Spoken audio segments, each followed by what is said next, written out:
Hey, everybody. We are live. Reason for going live right now is just I want to do a 15 to 20-minute recap on 1 Corinthians 14. We again cut off last night. I don't know what's going on. I just know that these computers are beyond me, and the Wi-Fi and all of the streaming technology is something that I'm not very proficient at. So let's just say. So we are live from my office. And it's early morning. We have a school-wide mass today, which is always a great day. We got Father Joseph coming a little bit later. One of the things that I love about Montgomery Catholic and what I love about the River Region Catholicism is my students at Montgomery Catholic, whether they be Catholic or not Catholic, and we have a lot of non-Catholics because we are in the heart of the Bible Belt. Everybody likes to say, we're in the Bible Belt, buckle of the Bible Belt. Well, guess what? I really am in the buckle of the Bible Belt. We're about 2% Catholic in our region, in our area, but we are really a group of Catholics that punch way above our weight, as I like to say.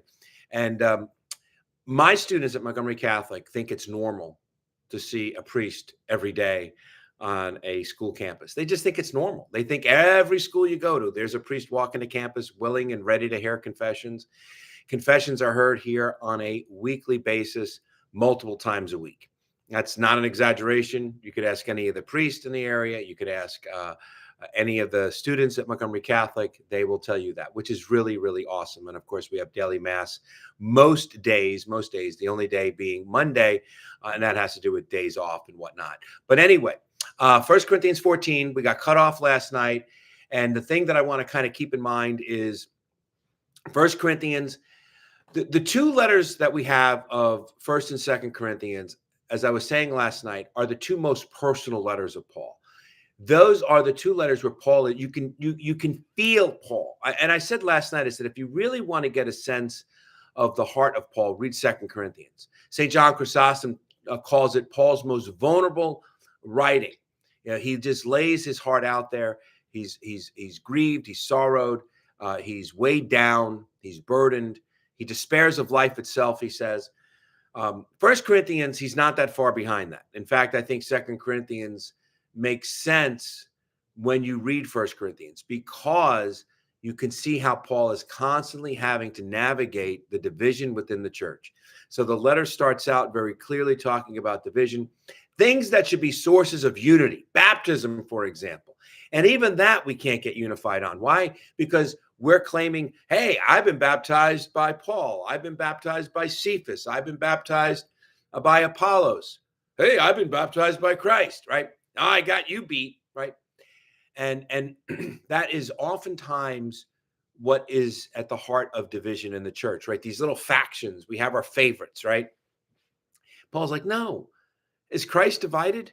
You know, did I die for you? No, Christ is one, right? So it doesn't matter who baptizes us because whether it's Father Driscoll or Father Francis or Father Dean or Father Zogby or Father Aaronsberg or Deacon Gary or Deacon Costanza, it does not matter. It could be Archbishop Rodi that baptized you. As Father Carucci used to love to say, I've never baptized anybody. It's Christ who baptizes through me. And that's what Paul's trying to get through to the Corinthians. But no, they've got to divide off into their factions. They got to take their team approach. And throughout the letter, we see this. In fact, in 1 Corinthians 14, we even see division with the spiritual gifts. Oh, I've got the gift of tongues. That's the most obvious gift. You know, nobody's fighting and clamoring over the gift of hospitality. Oh, I've got the spiritual gift of hospitality. No, nobody's, boasting about that. The gift of administration, nobody's boasting about that. What they're boasting about is, oh, I've got the more prominent spiritual gift. I've got the gift of tongues, which everybody can see. And Paul's saying, no, this is not how this works. This is not a game. This is not a game. Oh, I've got, how many spiritual gifts do you? I have 14 spiritual gifts. I have 82 spiritual gifts. No, that is not the heart of the faith. And Paul is trying to tell the Corinthian church, you're missing the point, right? So you've got baptism, division. You've got the Lord's Supper, there's division. People are eating and getting drunk and heaven knows what else is going on. A little bit earlier than that, you've got lawsuits amongst the community, and they're going before the pagans. And Paul is saying, you're just bringing such shame on the body of Christ and on the Lord himself. Do you not know that we will judge angels? And now with spiritual gifts, we have division. So this is a big problem within the church. And so it's important for us to keep in mind, I think we can go off on the rabbit trail of what specific kind of tongue are we talking about. I think the answer is very obvious. It's the Greek word is glossalia. It's where we get the English word glossary from. These are not tongues that are private languages. They're not personal languages. They're not prayer languages. I'm not even going to wade into that. That's above my pay grade. The church acknowledges that there's a certain right that the charismatic renewal has within the church. So I'm not going to sit there and say no on any of that. All I'm going to specifically say here, following people that I quoted in the handout, whether it be Carlo Broussard or any of the other Jimmy Akin type, St. Augustine, that the tongues that are being talked about here are known languages. They're known languages. And the best example of that is in the book of Acts, chapter 2, on the day of Pentecost, right? Peter and the apostles were not speaking a personal prayer language. They were speaking actual languages in which the people heard them in their own tongue. Okay. And that seems to be what's going on here. And this is pretty much the consensus of the church throughout her history. What happens outside of that, that's a different issue altogether.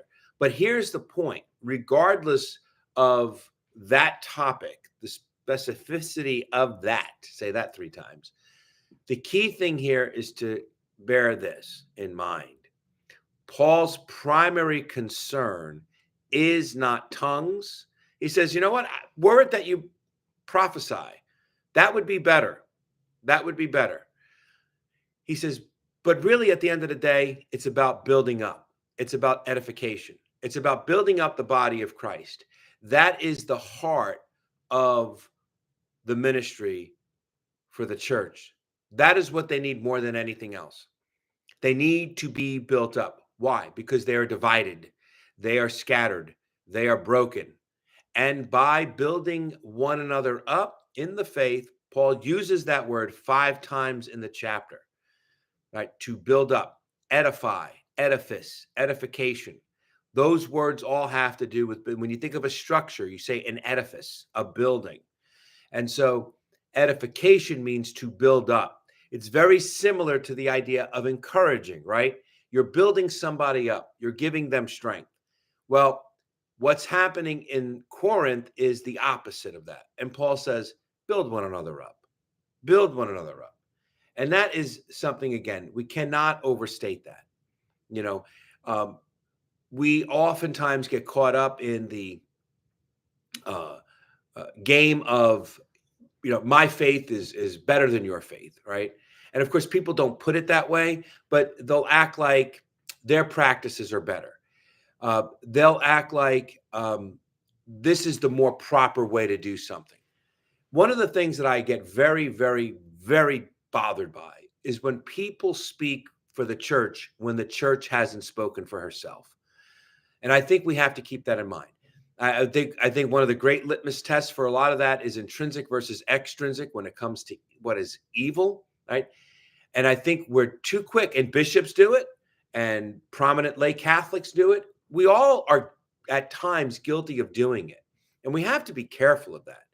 It cannot be my way is better than your way. If the church in her mind, Centuria Cum Ecclesia, has not defined a matter and hasn't really spoken authoritatively, I can't say words this morning, on a matter. And if there's a legitimate latitude on a matter, then who am I to come in and play judge, jury, and executioner on that topic? I think it's completely inappropriate. I have to let the church speak. And where the church has spoken, and she has spoken definitively and clearly, then I'm all in. And if the church has said, you know what, as a mother, we give latitude. For example, Fridays outside of Lent, the church in the United States allows you to do some other penance than the abstinence of meat. Church allows that. Okay. I'm not going to sit there and be in judgment on somebody because they have a piece of meat on a Friday outside of Lent. Oh, I'm a better Catholic than you because I had seafood. Of course, they're not going to say it that way, but it kind of gets it. I do meatless Fridays. Well, that's fine. You can. But if you're going to lord it over, so I'm doing it the right way and you're doing it the wrong way, no, that's ridiculous. Okay. So we still have to deal with the divisions. We have to rally around what unites us, what is the heart of our faith.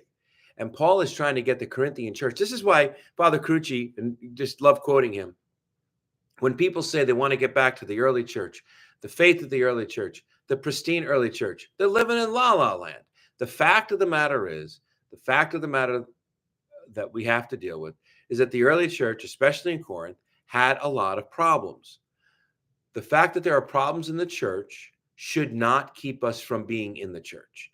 The fact that there are problems in the church should not keep us from being in the church. We are a church of sinners. We are a church that is a work in progress. We are a church that is on its way. We are not there yet. And so we have to keep that in mind. And that's where accountability comes in, right? And so anyway, 1 Corinthians 14, I'll send the handout with all the notes in it, but this just wanted to give a brief recap as to what we talked about. And I will see you later. God bless. Have a great day.